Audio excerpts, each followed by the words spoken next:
see we've got a lot of the regulars here. So tonight we have a group of three. It's a dramatically new format for us. And we have to be quite close here, so I know we look like we're huddled around in a very cozy way. But our guests tonight are Dan Kent from Salmon Safe and Christian Ettinger from Hopworks. So they have a partnership which will be revealed as we go along concerning eco-labeling. And since sustainability is the topic of the week, that's why we have this particular very interesting chat, which is more oriented towards ingredients. So I think when you've seen the lectures and some of the materials from New Belgium, there's been a lot of talk around the process and aspects of the supply chain. But tonight we're going to probably be focused a little more on ingredients, and probably Christian can probably talk about some of his other more current sustainability activities, what's going on in the brewery. But I think a few of you actually saw the live show that was with Kim Jordan, I think, where Christian was the other panelist. Yeah, I was small sustainability. Yes, we had small and large sustainability. So we'll get started with Dan's going to lead off, and I'm going to be the slide operator.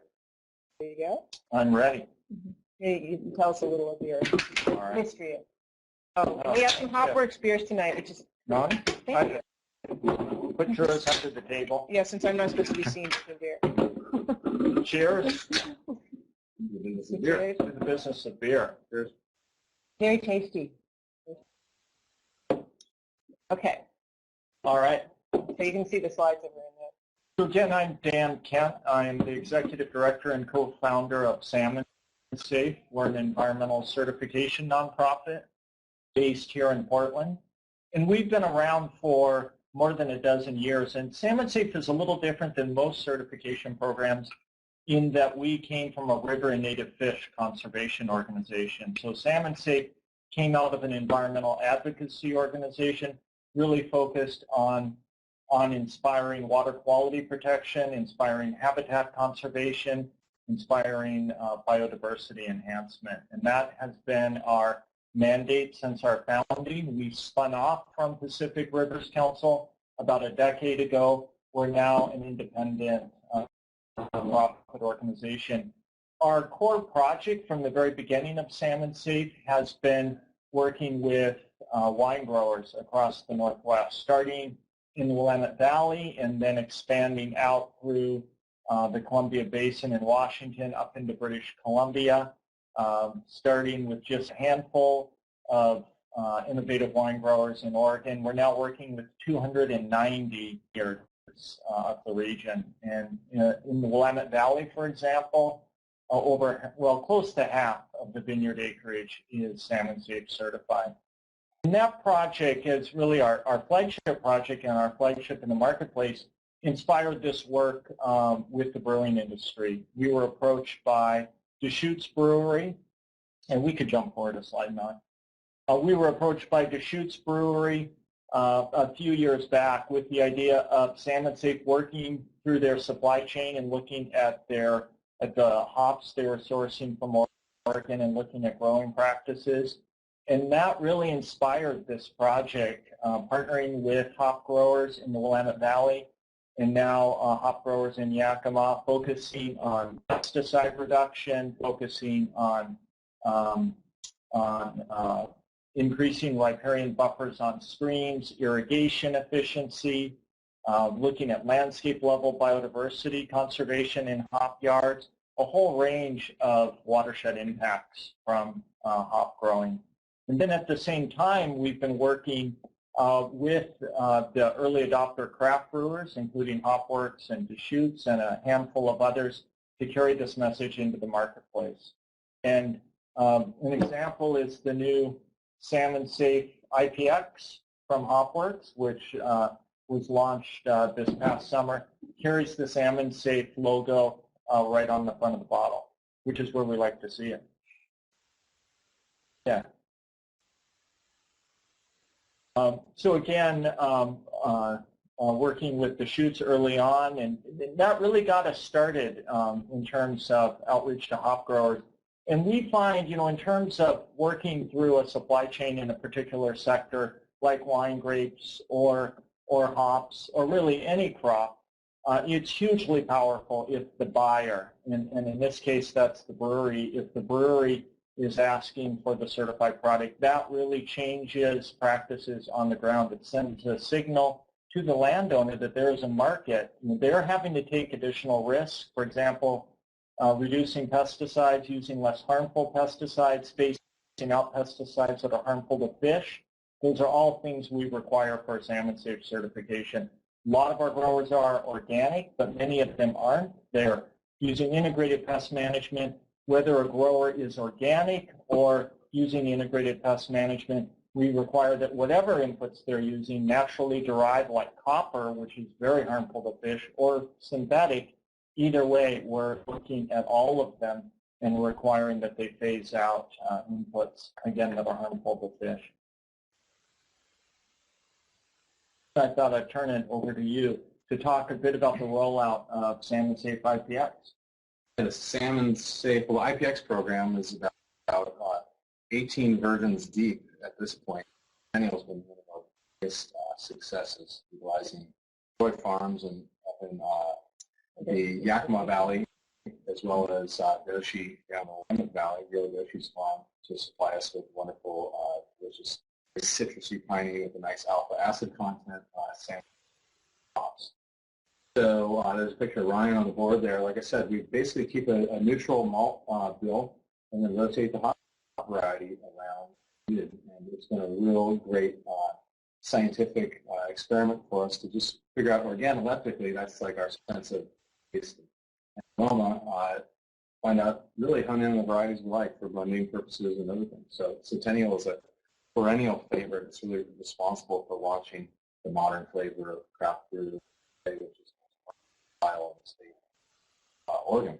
So, we kind of paint sustainability with a broad brush, organics being a big part of what we do. And organics really addresses a facet of farming, but one thing we find unique and specifically unique about Salmon Safe is, the care of the watersheds. And important to us on our property, we have not only drought-tolerant native species exclusively in the landscape, we also have permeable pavers in the parking lot. We have rain catchment barrels for our roof, and then our major parking lot, we built a bioswale to handle all the runoff from about 3/4 of an acre of parking to kind of mitigate the swell of an overwhelming sewage treatment plant. Water is important to us on our property, and so why wouldn't water be important to us off our property? The hops are, resource intensive, just as brewing is. So it's important that we kind of align ourselves with suppliers that have a similar ethos and put it to work. And really, it's very direct. Your dollar speaks louder than most actions, and your purchasing behavior can make a big difference. So if we commit to patronizing organic farmers and or salmon safe farmers, then they get the confidence to put more of that acreage in the ground, and they know that the surcharge that comes with that is met with open arms, and that we can translate that into, marketing opportunities and hopefully sales down the road, kind of in a Native American brewing model, but it's, we're in this for 1,000 years, and so we want to tread lightly, and we were really excited that these salmon safe varieties were available, in our backyard. We have 23% of the world's hop resources within 3 hours of the brewery. So it's important to recognize that, and also that close, short radius there means that, that really the farming practices, have an effect on our, directly have an effect on our immediate environment. Right in this watershed. Yeah, right in our watershed. The Willamette Valley basin is tremendously important to us. From the farm, from Goshi's farm, for instance, it's going to roll north right into Portland. So that's where we live and breathe and recreate. And so I just thought it's poignant to showcase that, because we're already 100% organic with our purchasing, but why not shed a light on Salmon Safe, which is kind of a slightly different set of criteria. Dan can go into that, but we're really excited for the opportunity to highlight that, because we have aspirations of maybe making all our facilities going forward Salmon Safe as well. So this is kind of a new arena where we're not an agricultural producer, we're just a processor. So urban property, how do we get that certified Salmon Safe? That's a new animal. So he's going to tell us how we're going to do that right now. And sure, yeah. But anyway, that's a little bit about it. But we're sustainably constructed and operated, and we got a whole host of initiatives. I can kind of go into that now or later. We'll let him go through this side, and then we'll go. Never get a brewer started talking about himself. Right? No, but there'll be time. There'll be time. I just wanted to. Do you want to talk about the difference between this and organic, or wait till later? Well, I addressed that a little bit early on, as Salmon Safe was first getting started here in Oregon in the Willamette Valley. Virtually all of our growers were organic. They were the ones that were just attracted to this idea of looking at watershed impacts from agriculture. And as Salmon Safe has expanded, we've started working with a lot of other non-organic but environmentally innovative growers that are still interested in looking at watershed impacts, but for whatever reason require more flexibility in terms of inputs. And as I had mentioned, organic inputs can also be very harmful in the watershed. So what we're really looking for is minimal inputs, phasing out those particularly pesticides that we know are harmful to salmon, and not just salmon, but all of aquatic life and humans. Our goal is that we have rivers that are fishable, swimmable. Our work is about drinkable. Well, drinkable too. It should be able to go in the beer. Brewable. Yeah, truly, Salmon Safe.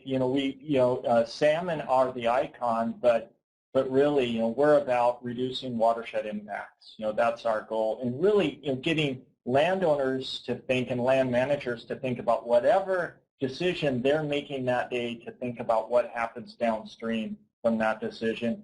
And then on the flip side, in the marketplace, helping all of us as shoppers and as consumers to really think about, as Christian said, voting with our dollars and making that linkage between agricultural practices and our buying and purchasing behavior and the fate of our rivers.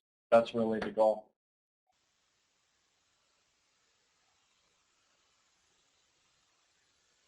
So all of that to say, our goal is a revolution. We are seeking to really change how hops are grown, and not it's a revolution it's subversive, I suppose, because revolutions are, but really our revolution makes sense. It's good growing practices. It's backed by science. We have been working closely with researchers at the land universities in this region. Washington State University focused on Yakima, Oregon State University focused on the Willamette Valley here. We've been working with USDA researchers.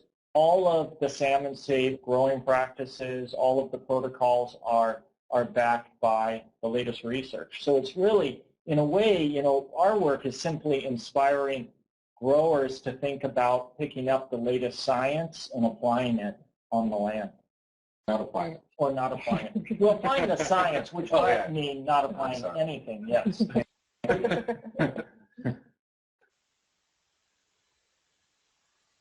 you want to talk a bit about IPX in particular and what inspired it?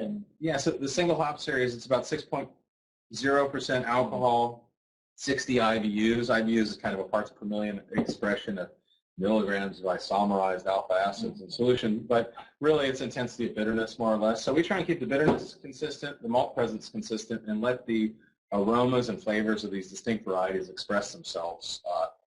And we call it Hopology 101, but this particular beer, the Centennial, is, like I said, the beer that made IPA and Pale Ale possible in, say, the late 80s. Sierra Nevada, backbone, say, Torpedo Pale Ale, Sierra Nevada Pale Ale would have been Cascade hops. The Centennial is like a bigger Cascade citrus and floral notes with a little more bitterness and horsepower. The project, we really love the marketing end of it, the label end. So you can see, you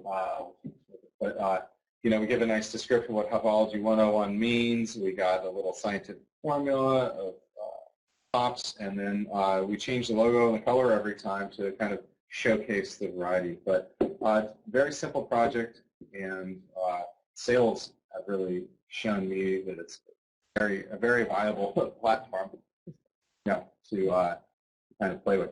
But as far as more details about the beer, it takes us about 10 days to blow through 20 barrels of beer in our four walls when we do draft-only versions, and then quarterly we'll bottle a different version. A little bigger animal to get product through distribution. Every time you change a style, there's a whole host of planning and communication takes place through the distributor and the retailer and all that stuff. So you try and mitigate that by only changing quarterly, but you can blow through a batch of this in no time in our walls, because the number one style, like I said, in Portland is IPA. So people love their hops. We're happy. I can take any questions or whatever about the style specifically or what, you know, project entailed. But or any market response from the Salmon Safe brand on the bottle. That would be one question I would have. Yeah, well, you know, I would say I'm going to play,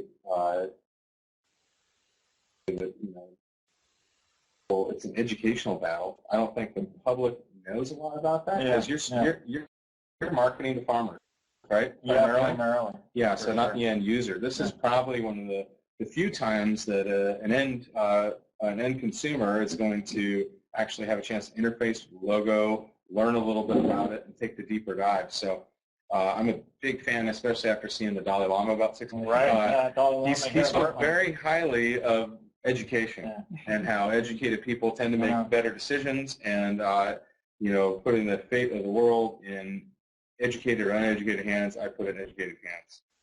Their place. So this is an educational piece, more or less. So we're inspiring probably the first dive a lot of consumers are going to take into Salmon Safe initiatives. They've heard about organics. They kind of think, you know, well, what does organic mean? I was here. This is how nerdy I am. We were just doing a PowerPoint, putting our PowerPoint together for another project about an hour ago, and what was it? The three top descriptors on the side of a cereal box for organics were chemical, chemical fertilizer free, synthetic pesticide free, no GMOs. That was it. You know, so that's what the big marketers are putting on the side of the box, because they know it's hard for consumers to kind of get beyond those things that are known evils. Now they're like salmon. Well, they're like, where's the romance in those three? I like to eat salmon. You know, cedar plank. You know, does it come with that? You know, it's like they think it's often, you know, this consumption and all. Well, when we were first developing Salmon Safe and developing the Salmon Safe brand, we did focus groups here in Portland and put the Salmon Safe logo on wine bottles, and then asked wine drinkers what they thought of the logo on the bottle. Like 9 out of 10 people thought that the wine must go well with salmon. Mm-hmm. And of course it does. And we thought, well, that's not a bad, if that's the immediate connection, that's a good thing, because again, that's a powerful connection. We haven't really asked. I kind of treat a lot of these things like Social Security or whatever, where it's just we're just paying into this educational piece, and we're not withdrawing until possibly decades from now. And we just know inherently that putting this information out in a meaningful way and integrate it into a style that's extremely popular, it's going to get in more hands, get more traffic, get more of that kind of, I think, more of a dive from the consumers. And we just know that they're more educated now than they were before we partnered with you. Mm-hmm. But we cannot quantify that without lengthy surveys that is, would go out. We like data, but that's something we haven't compiled yet or asked. That's a Portland State student project. Yeah, I don't need the data to know that it was a great thing to do, right? Mm-hmm. So that's kind of what I say. It's like, so it's you just pay into it like insurance, and sometime in the future you're going to make a withdrawal, right? Well, and we know consumers respond to the message in the marketplace. We haven't done any quantification of the Salmon Safe brand on beer, but on wine, in retail promotion in natural food stores like a Whole Foods type store, for example. We've done campaigns, month-long campaigns of Salmon Safe certified wines. Those wines sales increase somewhere around 15 to 20% during the promotion when the label's being promoted on the bottle, shelf talkers, bottleneckers, that sort of thing. And my guess is for beer, it would be a similar, it's just bringing attention also to that brand. Yeah. Do you want to mention a little bit, this is a promotional tag. Yeah, we said drink like a fish. Yeah, drink like a fish is one of the taglines we developed. Drink like a fish. Salmon need clean water, so do you. That's, it's a simple message in all of our messaging. We really try to keep it very simple. Healthy farming practices so salmon can thrive, so we can thrive. I wanted to mention, the craft beer in terms of Salmon Safe certification. It's a little bit different for us as a product, and it's been a challenge for us to communicate what it means in the marketplace because the beer is not salmon safe. It's actually sourced from salmon safe hops, and HopWorks very generously, their marketing department, solved that problem for us by developing a Made with Salmon Safe Hops logo, which we have adopted essentially in our brand guide. So thank you for that. No problem. No. Well, we'll pay you a commission. You're welcome. We'll pay you a commission on each bottle. Yeah, just give the salmon a hug for us. All right. All right. Yeah. And then, I wanted to say that the Salmon Safe message on the bottle is really starting to gain momentum, even beyond the early adopters like HopWorks.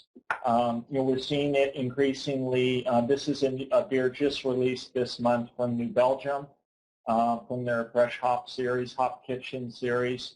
So we love to see it. On the front of the bottle is where it belongs. All of you future brewers in the audience. Some of them are current brewers. Or current brewers. Yeah, current brewers. Bottle designers in the audience. Our current brewers trying to make a living making beer. And that's the $99 question. That's why we're here, right? How do we make a living? So I wanted to talk a little bit about what does it look like on the ground for Salmon Safe hops. How are Salmon Safe hops grown in a way that's different from conventional hops? It's an entirely different approach to growing hops or really growing any crop. Our standards focus in 6 major categories. We're looking at streams and wetlands and how they're managed and protected, and set-asides, buffers on streams. So we're not farming right up to the stream, but there's a functional riparian buffer, stream-side buffer, providing shade to the stream, filtering any runoff, supporting the salmon's food chain, for example. We look at water management. We look at source of water. Where's the water coming from? How is it being applied? How is that impacting fish? These are elements that are addressed only minimally in organic certification or in biodynamic certification, for example. Salmon Safe really focuses on these watershed impacts. Also, as I mentioned, we're looking at water quality protection. We're looking at pesticide use, fertilizer use, minimizing any applications, phasing out pesticides that we know are harmful to fish, harmful to wildlife. We're looking at biodiversity enhancement. This photo is an example of a Salmon Safe hop yard. In order to achieve, this is a Yakima hop yard, in order to achieve Salmon Safe certification, wildflowers in the hops, for example, attracting pollinators. And benefiting the other crops grown on the farm. One key aspect of Salmon Safe certification that sets us apart from virtually any other certification, when we think of the world from a watershed perspective, and so when we look at farms, we don't certify a single crop, we certify whole farms. So we require that the entire farm transition to Salmon Safe certification.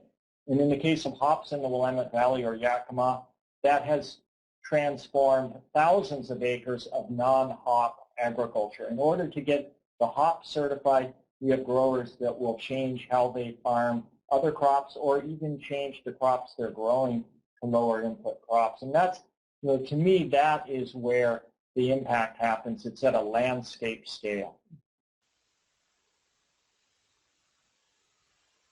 And then telling the story in the marketplace, for us, the growers are the heroes. We're really looking to tell their story, to help them tell their story, to tell their story to their buyer, in this case the brewers, tell their story in their communities and to other growers, and really to build, to start building this as a movement. Could be some cider usage also, since a lot of them are using. Yes, and the apples. We're working with a number of cider. Oh, very good. Yeah, Great. cider producers. Yeah, and primarily Eastern Washington. And we have a new campaign, actually, a marketing campaign for the Salmon Safe cider. We make cider hard and saving salmon easy. Something to that effect. I like that. Yeah. Maybe you have to see it. It's not as powerful. It doesn't roll off the tongue. It doesn't roll off the tongue. It makes a good poster. So some of the brands that are coming out of Washington are now Salmon Safe cider? That's right. Not the Widmer. That actually is a Salmon Safe. They're sourcing from Salmon Safe orchards. Okay. But Yeah, we're not working with them. No, we haven't branding worked this with them on the Mountain. branding side. Okay. But yeah, that's sourced out of the Blue Mountains. Yeah, some really innovative large orchard. Well, I think the class has seen some interviews already, I think. I'm not sure if you've seen it yet, where I interviewed the guy that's at the Blue Mountain Cidery. Ron Brown. Well, the production guy. Oh, the production guy. Yeah. Let's see, now we're at Goshi Farms. Goshi Farms, just wanted to send a shout out to the very first Salmon Safe hop grower, Goshi Farms, here in the Willamette Valley. And we find in every agricultural sector we enter, and hops are no different, that it really helps to have a evangelical grower, innovative grower who can tell the story in the industry. And Goshi Farms has been truly monumental in terms of building industry support for this program and giving it credibility. That's who you're about. Yeah. One of the suppliers. Yeah, through Eddie Haas. Yeah, Neil's a great advocate for the other wide variety of things. Hops. Fun. I would recommend going out to see her if you can, if you're in the state. Another field trip for the class. Great. Can you do a virtual field trip? That would be a fun thing to do. We could, but everybody likes to go on the real field trips. The distillery trip was very well attended. With a GoPro. We'll just GoPro this one. We talked a little bit about Drink Like a Fish. This was a campaign we developed initially around the launch of Deschutes Brewing Green Lakes Organic Ale, their first organic beer, and the very first beer source from Salmon Safe hops. And this was a six-pack insert, and we learned that six-pack inserts are probably not a very good idea. Very labor-intensive, putting those fish. I was in Bend, happened to be in Bend when they were when this was going down the line, and everyone there was like, we love Salmon Safe, we love fish, we all fly fish, but don't ever, ever do another six-pack insert. Yeah, they're going by about as fast as you can. Yeah. You can almost zero in on one, like a drop of water coming off a waterfall. There's no chance of getting every one, I'm sure. Yeah. So what have you decided is the best thing to do besides insert? Direct labeling would be your preferred? Yeah, really the most powerful, for us, the most powerful way to get the message out is to get the logo on the bottle. That is, that's just, for us, that is so important. And then it's telling the story in websites, in, educating in the brew pub itself, educating folks about the program. It truly is education, and it happens a person at a time. Do you actually give the brew pub materials for them to hand out if people ask? We do on the wine side. Our vineyard certification program and salmon safe wine marketing effort is much more evolved. We have, for example, wine wallet cards that are handed out in tasting rooms. We've distributed 100,000 of them through tasting rooms. So we need to think of something similar. Yeah, on the beer this side. Is kind of, yeah, it's the beta test, right? So we're going to learn a lot from this, and next time, maybe next year, early next year, we'll do this again. Yeah, we'll come back. We're going to come back with a whole bunch. We'll knock it out of the park.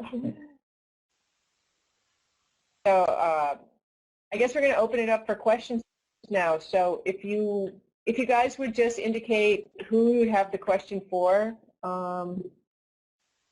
What kind of premium can we expect to pay for salmon safe hops? Where can we source them? Directly from the farms, or is there a broker who handles them? Who would like to answer that? Wow.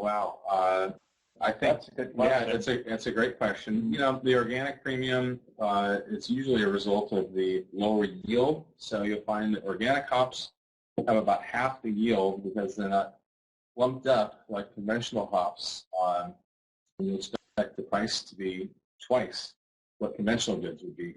The premium for salmon safe, because it's a different set of criteria, I would just a guess expect them to be somewhere between conventional and the list price for organics, maybe in that $10 range. I think would be fair, but that's a guess. I did not arm myself with that invoice coming in here, and it's been a while since we made this. So, but Tom, we could find this out and if it's of interest to you guys, absolutely. Post it on the website. Yeah, I would love to know, actually. Yeah, that's a good I have question. no idea. I know wineries, a number of major Willamette Valley wineries pay more for salmon safe grapes. Don't know on the hop side. The hop side, conventional markets $5 to maybe $8 a pound, and the organic market is kind of in that $12 to $16 a pound range. So I think that said, you would not expect to pay more than organics, but I would say at the low end of the organic range, $10, $12 a pound would probably be okay. And most of the time there's a broker involved, and that's great because the broker can offer you more varieties than any one individual farmer. If there's a variety you want to zero in on, you can always reach out to the farmer and see if you can get them direct, and a lot of times they are able to do that. They make a little more. You may get the hops a little cheaper than if you add that layer of wholesale in there. But you just got to go case by case. We have some nice relationships with farmers where we're working direct, and we have nice relationships with brokers as well.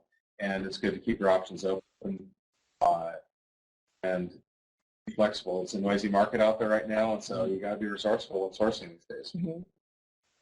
Yeah, and we've worked with a number of brokers. Indie Hops is certainly probably the leading source of salmon safe hops. It's a storefront for Goshen. Yeah, but a few other growers as well. Hop Union is another that's been very supportive of salmon safe production. Yeah, so I think, if I'm speaking out of turn, I think Roy Farms, who we got most of the Centennials from, they sell direct, and then Goshen sells through a wholesaler. So it's case by case. Yes. There's no formula. How many farms total are there that are salmon safe certified? In the Willamette Valley, 6 or so. Yakima, 6 in transition, 1 certified. Okay. So when do you think the one in transition will be certified? Well, it's as I mentioned, we certify whole farms, and these are large, complex farms, and they're on the path. Thousands of acres. Yeah, thousands of acres. Well, that's great. So it's moving that way. Yeah, in terms of environmental impact on the ground, it is profound. Mm-hmm. We've found in our discussions with organic farmers that the things that they're learning about organic farming are being applied to the conventional goods as well. So you're looking at really a trickle down that was seemingly, impossible. Organic or conventional farming is such an animal, but it's expensive for them to buy and apply these synthetic fertilizers or pesticides. They don't want to do it economically, and what we found is there's a generation turnover here with the older hop farmers handing the baton off to the younger generation who know sustainability in their daily lives. Green is on on the tip of their tongue in a discussion that wasn't happening a generation ago necessarily. It's just all about the advancement of any movement. And so we found that they're applying these things to conventional. So this investment in the confidence that there's a market for salmon safe and organics is wonderful because it benefits greater benefit outside of those products. So I had a question. You're talking about the apple orchards, starting to see some traction there, and you have a project going there. What about things like grains? Do we see anything going on with barley that people might be using in distilled spirits soon? I mean, the distillery movement is really taking off. Salmon safe distilled spirits? Yeah, we have certified a vodka, the first salmon safe vodka out of British Columbia. But the barley issue for craft brewing has been it's been a challenge for us. It's been the malting, and years ago, and they were way ahead of their time, big barley grower in Idaho came to us and said, we want to have the first salmon safe barley for the brewing industry.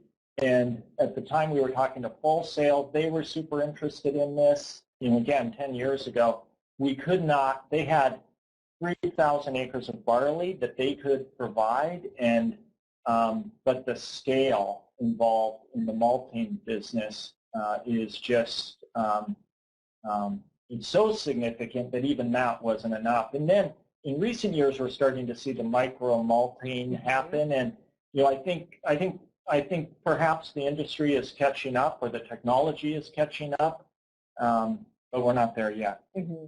But it's certainly a goal we have, and we want to have an entirely salmon-safe beer. Mm-hmm.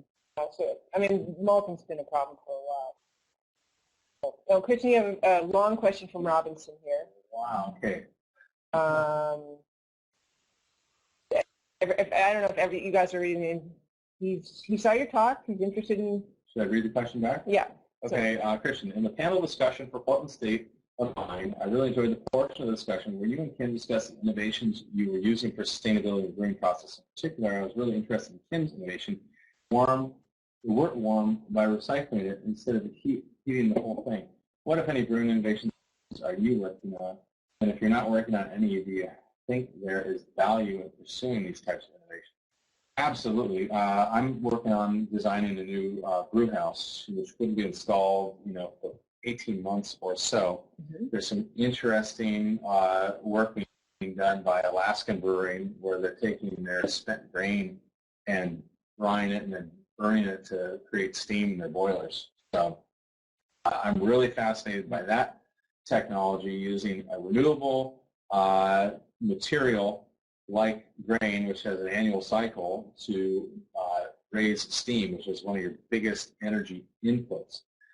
So innovations, basically, the brewing, the hot side, there's a lot of energy input there. So making the best use, making steam as efficiently as possible, and hopefully with renewable materials.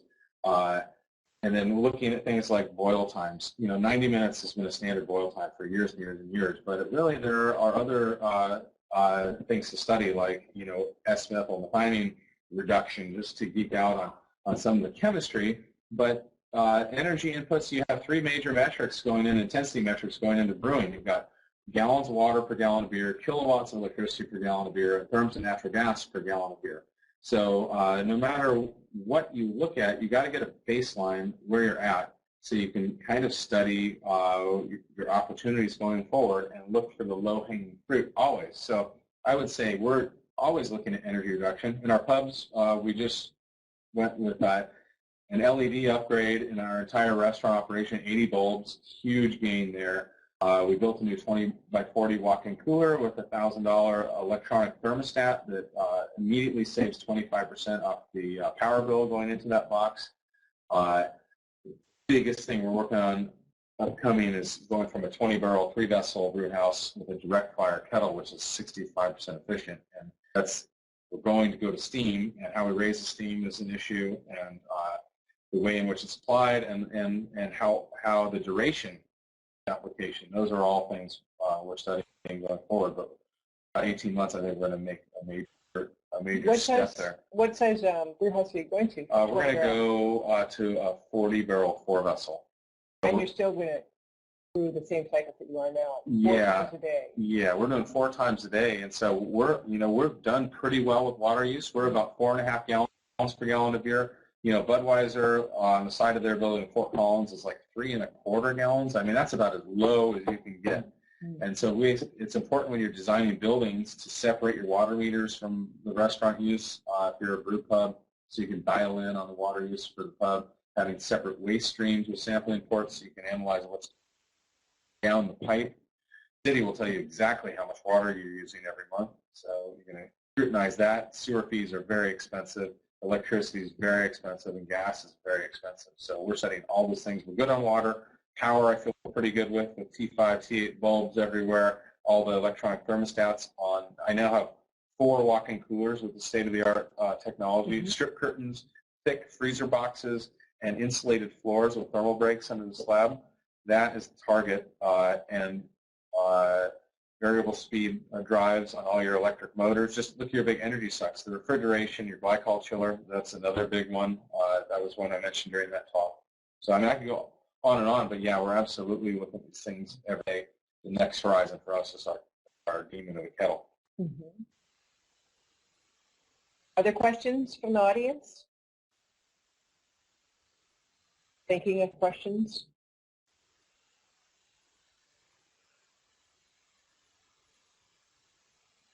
Curious, maybe you could elaborate on, just kind of clarify the difference between organic certification and salmon certification. If there are like 3 or 5 things that you go deeper on, or they go deeper on, or it's... Well, they're very different. I mean, it's a really good question because we're constantly working with organic growers. And when the National Organic Program came out about 10 years ago, USDA Organic, we took that standard, the new National Organic Standard, and compared it to the Salmon Safe Standard. We did a gap analysis. We were partnering with Oregon Tilth, which is Oregon-based organic inspector, leading West Coast inspector. Anyway, along with Oregon Tilth, we did gap analysis, Salmon Safe in the National Organic Program. We pulled out the components that are in Salmon Safe but aren't in organic, and they're the things I mentioned before. For example, water management, irrigation efficiency, source of water used, almost not in organic, in the organic standard. It's addressed very indirectly. Biodiversity conservation across the farm.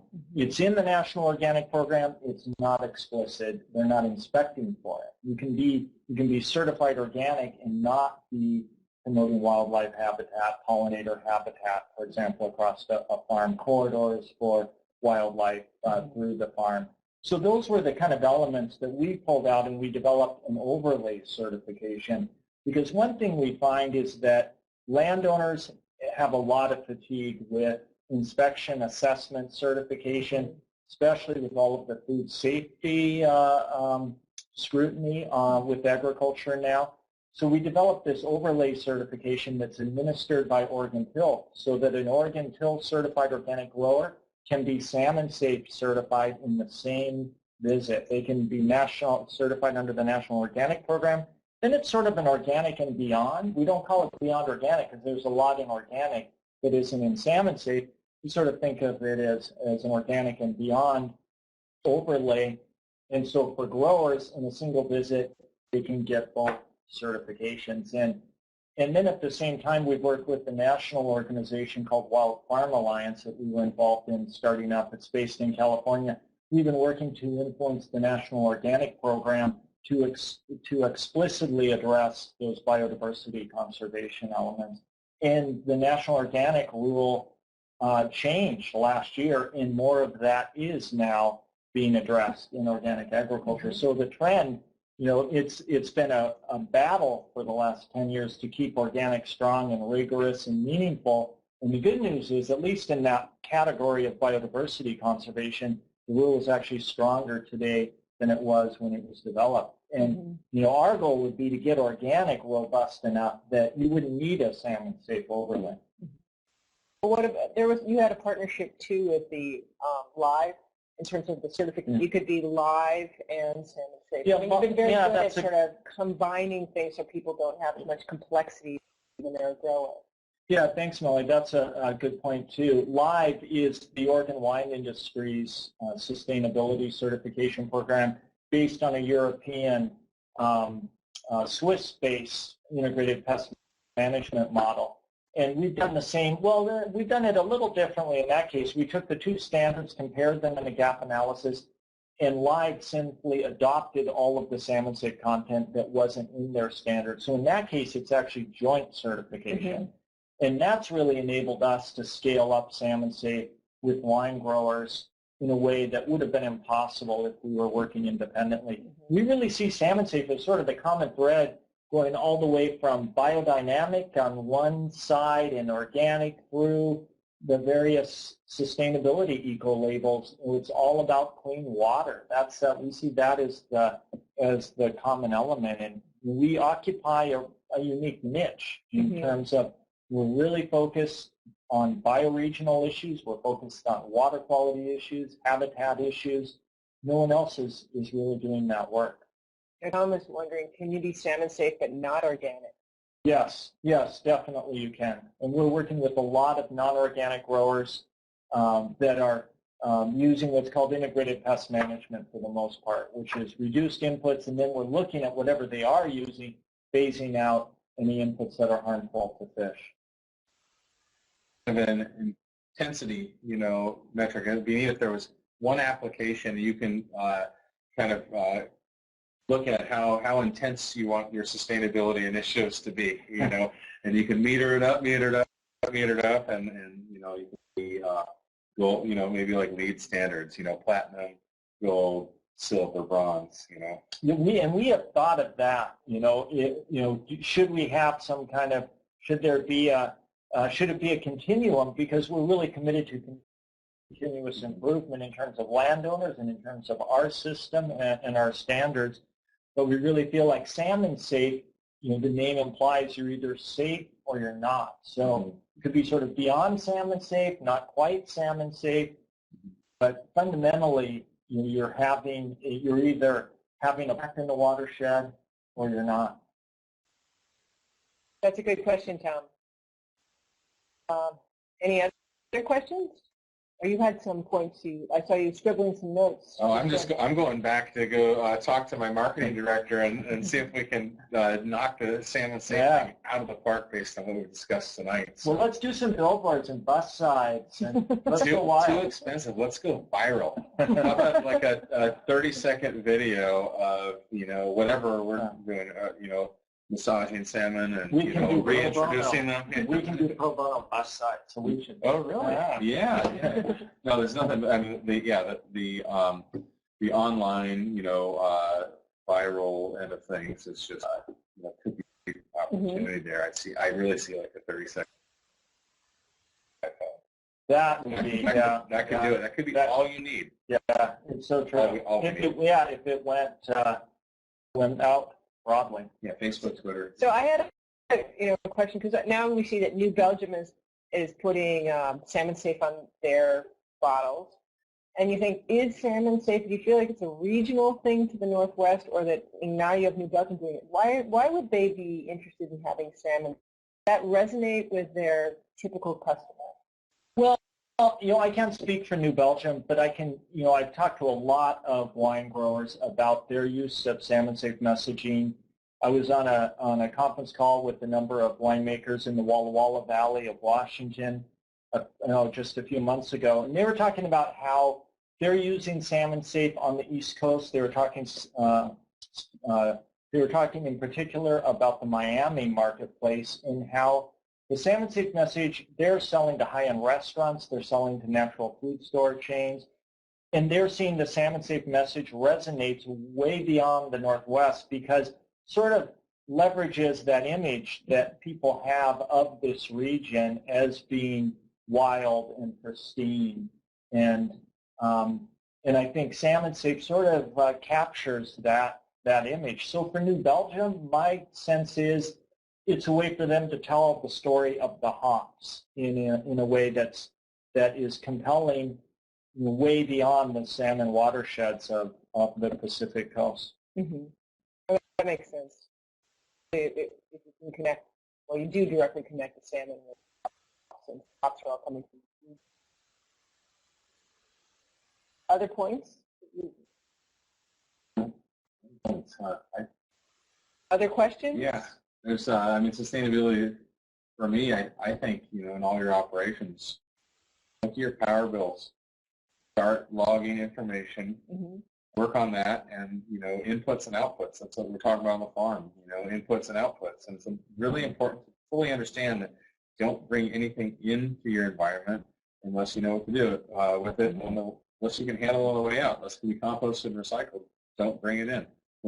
Look for a zero waste initiative. That basically, this farming practice is about that, because there's a legacy on all these farms of things that are brought in that the water and the land can't handle, and so it's left as a contaminant, or it leaves as a contaminant in its water. So I think it's just, you know, backing it up a couple of clicks and just log your inputs and outputs, get some baselines, and continue to move forward on this 3 fronts and a zero waste initiative as well. It's a great place to start. It takes nothing other than your time and a little study. But that reminded me, you actually have some employee incentives now for improving your sustainability metrics. Maybe you want to talk a little bit about how those are working. Well, one of your former students, Nate Young, we have I didn't know he was your student. Yeah, he was an MBA student. Yeah, we have a great sustainability director. We made the commitment in our 4 walls. We have 2 restaurants and a production brewery, and the complexity of our systems requires some half-time oversight. So we have a 20-hour-a-week sustainability director who also helps us with business development as well as a smart MBA. And having somebody to really log the data and look at opportunities, in this case, sustainability for our employees, tax incentive for community to work on your bicycle, working in an environment that is meaningful in terms of really giving them an opportunity to work in an environment that's thoughtful in every way. And we've attracted wonderful, thoughtful, creative types from the beginning because of our ethos and the way in which that message translates. And as the final frontier between us and the customers. So, you know, in terms of what they get as employees is a meaningful work life, and, you know, tchotchkes now and again. T-shirts, yeah, T-shirts, organic cotton T-shirts, which are available to everyone, and lots of organic here. Got another question. Another question. Let's see where I was. Tom is the question meister. Thank you, Tom. Do you think it's possible for a very small brewery to be as sustainable as a large brewery? I'm thinking about issues with the lack of economy of scale. Yeah, I mean, there's a certain penalty to not running constantly. There's, you know, warm up, cool down, staffing issues, and then that basically speaks. Economy of scale is about ROI, or return on investment. So you're going to invest a lot of money in energy efficient systems that aren't running very often. So yeah, you're absolutely right that economies of scale are an important part of sustainability, and it's up to you to kind of find a model that works and educate so that your product's getting pulled, the demand's there, that trickles all the way back through the system to the farmer. And it seems pretty complicated, but there's a pro forma to be built around all this stuff, and it's not a waste of time. We've found a way. Our FOBs, or our prices, are a little on the high end of reasonable, but we educate people why 25 cents a pint is worth it, because 25 cents additional. Yeah, 25 cents additional a pint. Yeah, unless you're in the know, there's only 25 cent pints. But it's an important educational battle, because we're on the basically taking care of it on the front end. There's no cleanup on the back end, right? So that's kind of our model. Is I really think that we're paying for it up front, so so the generations down the road don't have to pay for it all day, every day. You can't argue with that model, but you got to study it. get a great lawyer, a great accountant, and don't go into brewing unless you know what the hell you're doing, because there's a lot of people doing that all day, every day in all sorts of industries, and all it does is frustrate the consumer. So they want highest quality product at the best value and with an authentic message. And that is hopefully authenticity, meaning, depth, and engagement, and all these things. So, sorry, I'm looking at the microphone when I'm talking. This is all this technology. There's a lot of technology. Yeah, a lot of technology. But yeah, you're absolutely right. Economies of scale are an important part, but there is a cross-section, and I recommend taking out the middleman and selling as much beer retail as possible in your four walls. That's a great way to cash flow some of these initiatives in terms of capital expenditures. Production environments of any sort have big capital expenditures, and if you're just wholesaling, you've got reasonable escalation of sales. In your four walls, you've eliminated that 30% gross margin that your distributor is getting, and you're capturing that yourself. That means your books look better, your ROI is reduced, and you can invest in sustainability more quickly and more meaningfully. But you'll never be able to match the numbers of a big Budweiser plant. Yeah, but look, it took them 110 years to get there, so don't sweat it. Just go for it and be passionate about it, and walk softly, carry a big stick, get the message out in a meaningful way. Don't be preachy, but there's a way to do it, and we're doing it our own way. And there's a lot of other people in Belgium, Sierra, they're doing it their way, but they didn't start. I feel really good about where we are after 6 years of doing this. And if you were to study anybody who's accomplished now after 30 years in the business at year 6, it would be interesting to find out how much they had done then when they were small. And but success breeds success, and the more you do, the more successful you can be, the more you can invest and grow in a meaningful way and give more people the opportunity to vote responsibly with their dollar. So big isn't bad. Money is not bad, because if your option is more sustainable, you're almost saint-like. Yeah, almost saint-like. Well, and that is my take-home message, I think, too, speaking of being almost saint-like. That is, all of you out there that are brewers, you have such power by working through your supply chain and asking the questions, whether it's Salmon Safe or any other sustainability initiative. Just asking the questions of your suppliers has such power. Yeah, vote with your dollar. Thoughtful. I mean, we talk about this all the time. There are only a couple. Sorry, you're out of time. But sound bites. It's like all marketers are looking for quality, price point, sustainability. What does sustainability mean? Well, you can interpret that any way you want. But you start with what your concept evolves, and ultimately the customer is going to tell you, either by their purchasing behavior or their comment cards or whatever. But it's infinitely interesting, and there's no right answer. But your customer wants you. They want that connection. They want the local. They want sustainable, organic. They want all that stuff. So you got to come up with what you think is the right approach for your area. There's a bohemian enclave everywhere. Every 5,000 people in the U.S. can support one brew pub. So you look at that. There's a lot of underserved markets out there.